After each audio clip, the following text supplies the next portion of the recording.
भक्तगणों, आज दुर्गा सप्तमी पाठ में 9वां अध्याय में निशुपत के बारे में बताऊंगा। अभी भगवती का ध्यान के बारे में सुनिए।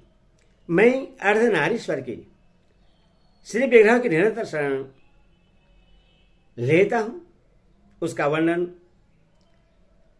बंदुक पुष्प और सुवर्ण के समान रक्तपीत मिश्रित है।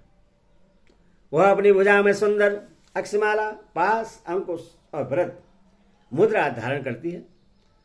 अर्धचंद्र उनका आभूषण है तथा वह 3 नेत्रों से सुशोभित है। राजा ने कहा, भगवान, आपने रक्तबीज के वध से संबंध रखने वाला देवी चरित्र का यह अद्भुत महात्म्य मुझे बतलाया। अब रक्तबीज के मारे जाने पर अत्यंत क्रोध में भरे हुए शुंभ और निशुंभ ने जो कार्य किया, जो कर्म किए, उससे मैं सुनना चाहता हूं। ऋषि कहते हैं, राजन, युद्ध में रक्तबीज तथा अन्य दैत्यों के मारे जाने पर शुंभ और निशुंभ की क्रोध की सीमा न रही। अपनी विशाल सेना इस प्रकार मारी जाती देख निशुंभ अर्मस में भरकर देवी की ओर दौड़ा। उसके साथ असुरों की प्रधान सेना थी। उसके आगे पीछे तथा पार्श्व भाग में बड़े बड़े असुर थे, जो क्रोध से होंठ चबाते हुए देवी को मार डालने के लिए आए। महापराक्रमी शुंभ भी अपनी सेना के साथ मात्र गणों से युद्ध करके क्रोधवश चंडिका को मारने के लिए आ पहुंचा। तब देवी के साथ शुंभ और निशुंभ का घोर संग्राम छिड़ गया। वे दोनों दैत्य मेघों की भांति बाणों की भयंकर वृष्टि कर रहे थे। उन दोनों के चलाए हुए बाणों को चंडिका ने अपने बाणों के समूह से तुरंत काट डाला और शस्त्र समूह की वर्षा करके उन दोनों दैत्य पतियों के अंगों में भी चोट पहुंचाई।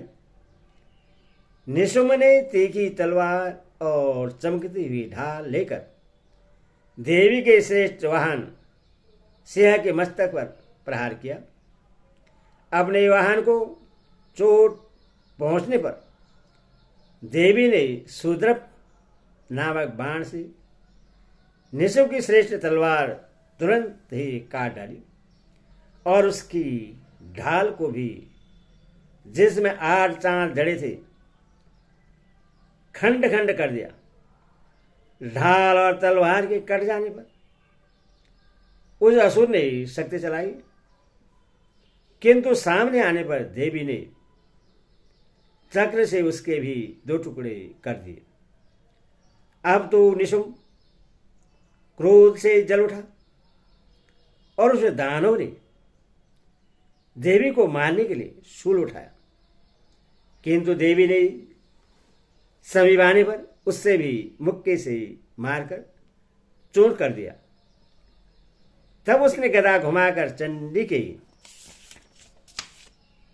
ऊपर चलाई, परंतु वह भी देवी के त्रिशूल से कटकर भस्म हो गई। तदंतर दैत्यराज निशुंभ को फरसा हाथ में लेकर आते देख देवी ने बाण समूह से घायल कर धरती पर सुला दिया। उस भयंकर पराक्रमी भाई निशुंभ के धराशायी हो जाने पर शुंभ को बड़ा क्रोध हुआ और अंबिका का वध करने के लिए वह आगे बढ़ा। रथ पर बैठे बैठे ही उत्तम आयुधों से सुशोभित अपनी बड़ी बड़ी 8 अनुपम भुजाओं से समूचे आकाश को ढककर वह अद्भुत शोभा पाने लगा। उससे आते देख देवी ने शंख बजाया और धनुष की परचर्या का भी अत्यंत दुसह शब्द किया। साथ ही अपने घंटे के शब्द से जो समस्त दैत्य सैनिकों का तेज नष्ट करने वाला था, संपूर्ण दिशाओं को व्याप्त कर दिया। तदंतर सिंह ने भी अपनी धार से, जिससे सुनकर बड़े बड़े गजराजों का महानमद दूर हो जाता था, आकाश, पृथ्वी और 10 दिशाओं को गुजा दिया। फिर काली ने आकाश में उछलकर अपने दोनों हाथों से पृथ्वी पर आघात किया। उससे ऐसा भयंकर शब्द हुआ जिससे पहले के सभी शब्द शांत हो गए। तत्पश्चात शिवदूती ने दैत्यों के लिए अमंगलजनक अट्टहास किया। इन शब्दों को सुनकर समस्त असुर थर्रा उठे, किंतु शुंभ को बड़ा क्रोध हुआ। उस समय देवी ने जब शुंभ को लक्ष्य करके कहा, ओ दुरात्मन, खड़ा रहो, खड़ा रहो, तब आकाश में खड़े हुए देवता बोल उठे, जय हो, जय हो। शुंभ ने वहां आकर ज्वालाओं से युक्त अत्यंत भयानक शक्ति चलाई। अग्निमय पर्वत के समान आती हुई उस शक्ति को देवी ने बड़ी भारी लुके से दूर हटा दिया। उस समय शुंभ के सिंहनाद से तीनों लोग गुज उठे। राजन, उसकी प्रतिध्वनि से वज्रपात के समान भयानक शब्द हुआ, जैसे अन्य सब शब्दों को जीत लिया। शुंभ के चलाए हुए बाणों के देवी ने और देवी के चलाए हुए बाणों के शुंभ ने अपने भयंकर बाणों द्वारा सैकड़ों हजारों टुकड़े कर दिए। तब क्रोध में भरी हुई चंडिका ने शुंभ को शूल से मारा। उसके आघात से मूर्छित हो वह पृथ्वी पर गिर पड़ा। इतने में ही निशुंभ को चेतना हुई और उसने धनुष हाथ में लेकर बाणों द्वारा देवी, काली और तथा सिंह को घायल कर डाला। फिर उस दैत्यराज ने 10,000 बाहें बनाकर चक्रों के प्रहार से चंडिका को आच्छादित कर दिया।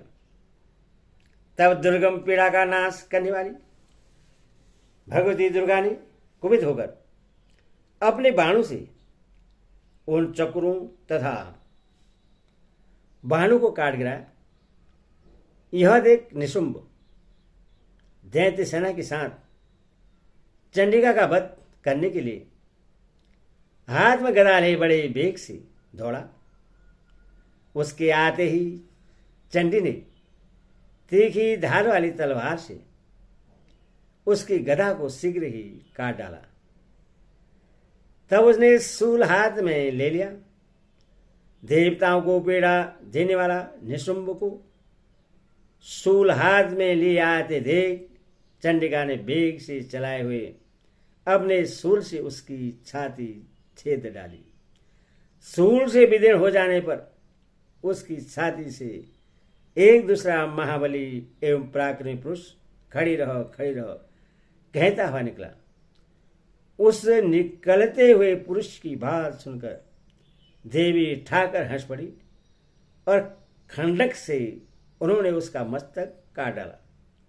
फिर तो वह पृथ्वी पर गिर पड़ा। तदंतर सिंह अपनी दाढ़ों से असुरों की गर्दन कुचलकर खाने लगा। यह बड़ा भयंकर दृश्य था। उधर काली तथा शिवदूती ने भी अन्यायी दैत्यों का भक्षण आरंभ किया। कुमारी की शक्ति से विदीर्ण होकर कितने ही महादैत्य नष्ट हो गए। ब्राह्मणी के मंत्रपूत जल से निस्तेज होकर कितने ही भाग खड़े हुए, कितने ही दैत्य माहेश्वरी के त्रिशूल से छिन्न भिन्न धराशायी हो गए। वाराही के थुतन के आघात से कितनों का पृथ्वी पर कुचुम्बर निकल गया। वैष्णु ने भी अपने चक्र से दानों के टुकड़े टुकड़े कर डाले। इंद्र के हाथ से छूटे हुए वज्र से भी कितने ही प्राणों से हाथ धो बैठे। कुछ असुर नष्ट हो गए, कुछ महायुद्ध से भागे, तथा कितने ही काली शिवदूती तथा सिंह की ग्रास बन गए। इस प्रकार मार्ग पुराण में सर्वाणी मंत्र की कथा के अंतर्गत देवी महात्म्य में निशुंभत नामक 9वां अध्याय पूरा हुआ। बोल भगवती माता की जय।